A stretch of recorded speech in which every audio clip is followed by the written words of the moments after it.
Hello, confident eaters. Happy Thursday. I'm going to explain a concept that is essential to understanding any addiction, including food addiction. So I'm first going to start by explaining this concept of intermittent reinforcement with a story to help you understand this deeper and really get an aha, and then we'll apply it to food and binge eating even more specifically. So I just got back from my morning walk, and me and my dog, we saw a coyote. And this is not the first time we've seen a coyote on our walk. I live near some open space, and today we saw the coyote in a new location. So it really surprised me, to say the least. It was only about 10 feet in front of us. So I spent the rest of the walk really hyper-focusing on where this coyote might be, if it was going to attack us, just really being on it. And when I see this coyote pretty frequently throughout the week, I am on high alert our entire walk. Now, intermittent reinforcement is when the reward shows up intermittently, when sometimes we get the reward and sometimes we don't, and it's confusing for our brain. Sometimes a positive situation happens and sometimes a negative situation happens. This causes our brain to hyper-focus on the situation to figure out, am I getting a survival benefit here, or is a survival threat happening? So it becomes this really interesting, puzzling situation that your brain wants to figure out. So if we think about the situation with the coyote, you might think, well, there's no intermittent reinforcement at play here, but there is. Walking in a beautiful space is a survival benefit. It is something that is adding to my happiness. It is something where I'm moving my body, causing more blood flow, having immunity benefits from that, being out in nature. That is something that is good for my survival. And running into a coyote is a survival threat. It is something that threatens my ability to live a happy, healthy life. So my focus narrows in on this area where I start to not think about anything else. I forgot my to-do list for the day. I forgot what I'm doing next. All I could think about, is this coyote going to appear or is it not going to appear, to try to figure out which one will it be in this moment. So the narrowing of attention in on a confusing situation is a beneficial thing for our brain to do. I want you to keep that in mind. Now, to back up a little bit, intermittent reinforcement is a concept from behavioral psychology, and it came from back in the 1940s with a psychologist named B.F. Skinner, who did experiments with pigeons. He wanted to see what would happen when pigeons were fed food in different frequencies. So he put them in a box with a lever. And at first, every time the pigeon pecked the lever, a food pellet came out. That is what's called continuous reinforcement. You do the action, you get a reward. It's very predictable. It's not very interesting for our brain. It's good to know, but not very interesting. But then Skinner decided to change the rules, where sometimes when the pigeon pecked a lever, a pellet came out, and sometimes it didn't. It became totally random. And guess what happened? The pigeons didn't slow down. They didn't decide this is pointless. They actually started pecking more, and not even just a little bit more. Skinner observed some pigeons pecking 2 to 3 times per second for hours on end, even when no food was coming out. One pigeon famously pecked 10,000 times before giving up. Another picked for 6 years. Yes, 6 years. That is half of a pigeon's lifespan. This is intermittent reinforcement at play. When rewards come inconsistently, it actually makes the behavior stronger, more obsessive, and harder to quit. Now, why would a pigeon or any of us keep going when the reward isn't guaranteed? Because intermittent reinforcement creates uncertainty. The pigeon thinks maybe the next peck will do it. Maybe I just have to try a little harder. And food is essential for the pigeon's survival, so it's not going to give up if it's having something that it might need there. So this level of uncertainty drives 3 things. It drives increased engagement, meaning the pigeon participated with more effort than ever before. It caused resistance to extinction of the habit, meaning even when the reward is gone, the pigeons didn't stop. It made it harder to change their habit, and it leads to obsession. Their attention narrows to the lever as if nothing else matters. So going back to my coyote situation, let's say that I go a week without seeing the coyote, which has happened. I've gone a couple weeks without seeing it. I stop hyper-focusing on where the coyote might be, and I can think about something else that might be important for my survival, because my brain has seen that it's not a threat anymore, that there's no net positive benefit from me staying obsessed and searching this out, because the threat has gone away. So it frees up my brain space for something else. On the flip side, if it had been a week straight of every day when I go on this walking path, I see a coyote, I would probably walk somewhere different because my brain would learn that this is a clear survival threat. So it has clarity on the situation.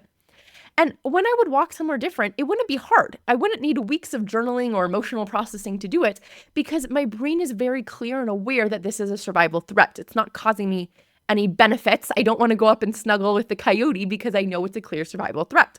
The moment our brain has clarity on which is a positive situation, which is a negative situation, the moment our decision-making becomes easy. So addiction happens because we can't figure out if the thing is giving us more pleasure or more pain. Think about a toxic relationship. One day they're buying you gifts and telling you how much they love you. And another day they're yelling in your face, taking away that same love. Or maybe you've had the start of a relationship where sometimes you get a text from them and then sometimes they ghost you for days. Love is a vital resource for our survival. And so our brain is trying to figure out, how can we get this love? This is confusing. What rules or new ideas might we be able to try to figure out, is this going to give me the reward or is this a survival threat of not giving me the love? The way people get out of abusive relationships is they start to see that the negative is more prominent than any positive benefits they get from them. Gambling happens because we get a reward and sometimes we get the threat of losing money. And when people become addicted, it's because they're anticipating a net survival benefit of gaining money. And the people who don't get addicted, like me, I went to Vegas a couple years ago and I gambled like $40 and I was like, yeah, that's good. That's because I could see the truth and I knew about how casinos are a huge industry and that they are there to rob me of my money, and statistically you will always lose. So that information gave me enough clarity to see how this behavior, if I continued going on with it, would probably just cause me more losses than gains. Any addictive substances promise one thing but delivers another. Think about alcohol promises fun, relaxation, energy, deep sleep. But what it really does is rob us of all of those things. We say things we don't want to say when we're drinking, do things we don't want to do. It's taking away our integrity. We sleep horribly. We wake up exhausted the next day. It's hard to have fun the next day because we're hungover. So it robs us of fun, relaxation, energy, and deep sleep, even though in the moment that's what it promises. So let's bring it back to food and binge eating. With binge eating, you might be already starting to see how the binge promises pleasure, but it fundamentally ruins our ability to experience pleasure after that. And more specifically, the new research I have been doing around processed flavored foods and sugar. If you don't know what I'm talking about, go listen to episode 85 and 86. Because when we're eating flavored foods that have manipulated molecules, they are lying to our tongue about what's coming in. The same flavor cue is sometimes paired with a real nutrient source and sometimes with a counterfeit. So for example, let's say you taste a strawberry. Sometimes when you eat a strawberry, you get real strawberry nutrients arriving in your gut.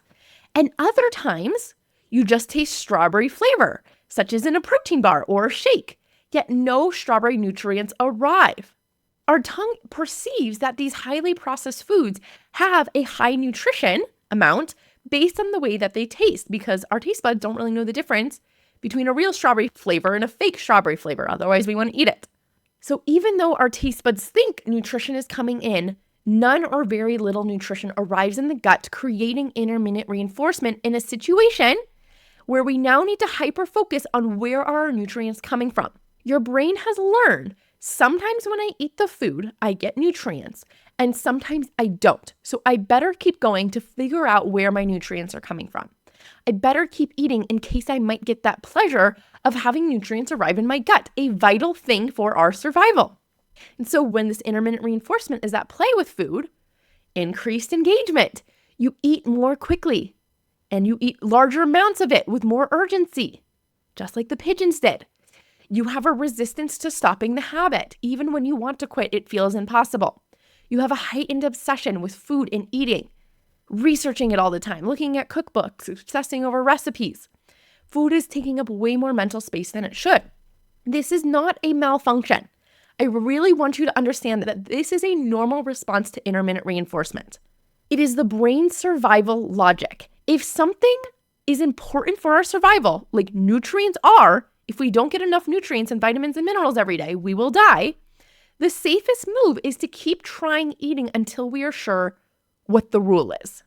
If the rule is we eat a strawberry and every time we eat a strawberry nutrients come in, it's clear on what that is. It's a positive survival benefit, so we don't have to hyper-focus on it so much. But if sometimes we taste strawberry flavor and no nutrition arrives, it has to keep eating in order to make sure it can see, what is this food giving to me? Is it giving me a survival benefit or a survival threat? When we start to see that binge eating in processed foods with these added flavorings are only a survival threat, it becomes easy to stop. And this is what I've been doing inside of my craving reset, which depending on when you were listening to this, it is almost over, but you can still join up until October 23rd when the craving reset ends. But I have been retraining my own brain to see how sugar and processed foods trick my taste buds into thinking nutrition is coming in, which drives us to think about it more, to have more cravings for it, to desire it more. But the second we start to shift our mindset in this very particular way to see how these foods are lying to us, deceiving us, and creating intermittent reinforcement in our body, it becomes clear on what we need to do to stop. And this is what coaching does for people. We use psychology to help you understand the faulty beliefs that binge eating is bringing you pleasure and help you understand the situation is only painful. Binge eating never brings you true joy. I promise you, if you think it does, that is your brain lying to you. And once we can see, that is what will free you from these habits.